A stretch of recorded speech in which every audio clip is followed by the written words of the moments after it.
The importance of CV cannot be overemphasized.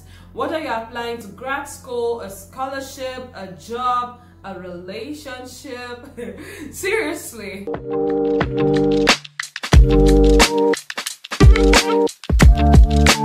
Hi, this is Mfon Akpan, human resource generalist and career enthusiast. If you're new here, welcome to my little canal on the internet. On this channel, I share content on resume, interview, career, faith, and grad school application tips. If these are content you're interested in, kindly click on the subscribe button and turn on the notification bell. If you are a returning subscriber, I do not take your support for granted. The importance of CV cannot be overemphasized. Whether you're applying to grad school, a scholarship, a job, a relationship, but seriously, there's a point to get to with the tell me about yourself from 10 different persons and you're just tempted to, here's my CV, enjoy. Anywho, today I'll be teaching you the step-by-step process of writing an academic CV. In this video, I promise to tell you the differences between CV and resume. So before we get into it, I will briefly explain to you the differences between CV and resume. So let's start with a resume. A resume is a short, concise, 1 to 2 page document that summarizes your education, employment history, accomplishments, and skills. Resumes are often used in the professional field and are designed to give prospective employers and professional programs a quick insight on your relevant background. A resume is used for job search and should be tailored to the specific job you're applying to. I'm smiling because I always emphasize on the word specific, relevant job, position you're applying to. Okay, so what do you include on your resume? This video is your answer. It covers all the details you would need to write an impressive resume. So, a CV, on the other hand, is often used in the academic field as it encapsulates your education and academic background. There are unique sections that allows you to really showcase your experiences and achievements, which may include teachings, research, publications, awards, you name it. And a CV is a lot more detailed than a resume. CVs often extend past the 2-page mark depending on the level of experience you have. However, if you're applying to grad school, bear in mind that each school will have its specific requirements. So as always, make sure to follow instructions. In a nutshell, while both documents include a short history of your activities, a resume focuses more on professional achievements, while a CV highlights your academic accomplishments. Consequently, most master's programs will always ask for your CV.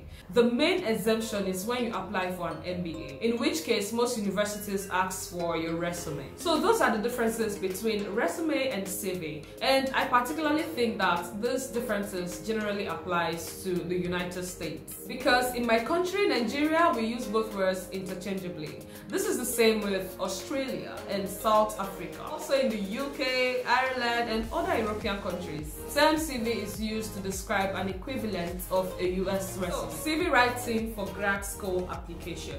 Why do universities demand your CV? In addition to your bachelor's degree certificate, GMAT, GRE, transcripts, statement of purpose, grad school will often request your CV. A CV is designed to give the admissions committee an insight into your academic potential, background in the field, and the extensiveness of that background. This will be your first direct communication with the admissions committee, so it has to be done correctly and appropriately. Your purpose as an applicant is to create the perfect CV that best showcases your talent, accomplishments, and experiences. Don't blow it. You won't be there to defend yourself, so your CV has to be on point. Ultimately, you want to be selected for their graduate program. So to do so, you have to convince the admissions committee to move you forward throughout the graduate application process. Knowing what to include in a CV for graduate school application is something that a lot of people struggle with. While there is no golden CV format that every student must follow, it should be structured in an easy to follow format and should generally include the following sections. If I skip a section, just know that I gave a detailed information in this video, so you might want to watch it later. The link is in the description box. Section 1. Like I will always advise, this is not an ask for your date of birth, marital status, sex, or all the things I asked you to delete in this video. Here should include your name, your contact information, so the admissions committee can easily reach out to you when they want. If your program is research-based, you might want to highlight your research interests at the top of your CV after your personal statement. However, research-based or thesis-based, you can still highlight your topics of interest on your CV. This section should follow your education and can be broken down into different sections to enhance your CV. Depending on your experiences, you can include your research, administrative, and teaching experiences. About teaching experiences, if you're a Nigerian and you've gone through the NPower scheme, this is where you highlight it, in addition to other teaching experiences you might have.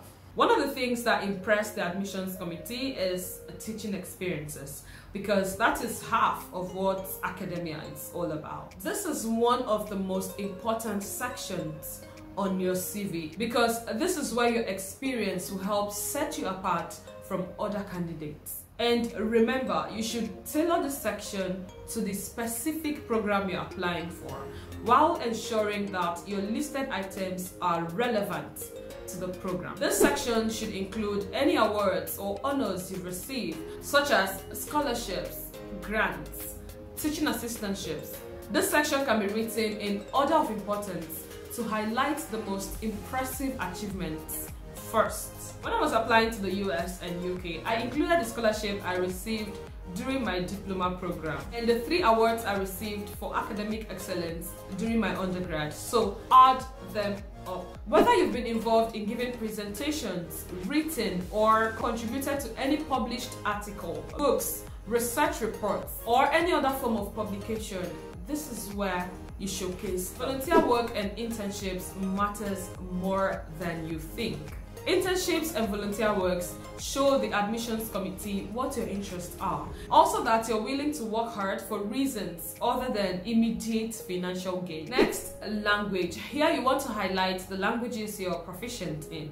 If English is your primary language, don't forget to highlight it. It's very important. When it comes to reference for graduate application, 3 is an appropriate amount to add to your CV. Though I see people add up to 5 references, but I'll recommend 3. List your references in order of strength and relevance. In this video, I promise to share with you an easy way you can get your reference from your professor, your employer, or whosoever is writing you a recommendation letter.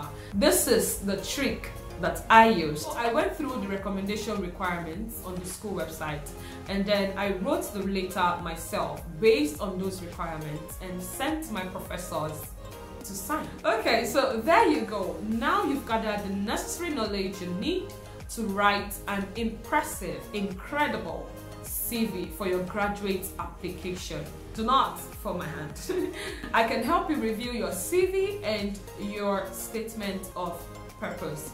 If this is something you're into and you want to explore, send your CV and your SOP to my email. My email address is in the description box. If you find value in this video, kindly give it a thumbs up, share, and subscribe if you're yet to do that. So this is the video I'll be making references to. Now you're done with this one, go for it. Thank you so much for watching. I will see you in my next video.